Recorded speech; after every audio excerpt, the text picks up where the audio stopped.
In this video, I'm gonna show you how I made this character from the scratch using only Blender. Head modeling, hair, shading, lighting, rendering, and compositing. You're gonna get something useful after watching this, so keep an eye on it. Okay, first, I started with UV sphere, sculpt the head shape, dragging the neck, making eye sockets, nose, lips, things like that. Sculpting is mostly observation and iteration based on references. By the way, the reference image is made by Inktopoly.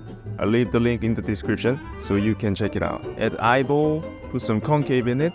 It looks insect eye, not good. So I undo it. Then I make hoodie very roughly and put more detail on the face. Now we need to read topology. We can do it manually or use add-on. I used quad remesh add-on this time. Digging eye mesh a little bit to make concave again. This time looks better. Add multi-resolution modifier to this retopo mesh and put more details. For eyebrows, you simply add plane, extrude edges in snapping mode. Also add solidify mirror modifier to make the shape. It's time to make hair. First, I sculpted the hair guide mesh very rough and quick. Then I add anti-hair curve, switch to sculpt mode, start grooming. Open the asset browser tab, drag hair geonode preset to our hair, and tweak values to change density, thickness, and other things.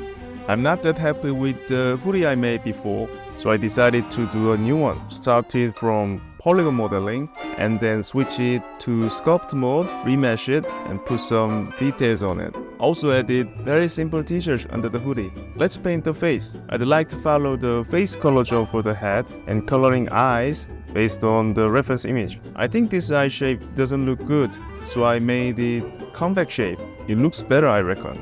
For hoodie shader, just simple noise texture for the pattern. And for hair, some shader nodes going around here like curve info, color ramp, principal hair node. At this point I made the first test render shot, and I started tweaking things that I wanted to change. Put some more color, make roughness map, trim the hair shape, set up light, composite nodes, and test render again. Do test render between iterations. Keep editing things could be boring, but it's a very essential process to make your render nicer. Nice. I also want to put a complementary color background, change HDRI setup, made a subsurface scattering map to make our character more natural. So, after many test renders, this is the final result. If you have a question, better idea, or anything you want to say, please leave a comment down below. Hope you enjoyed this video.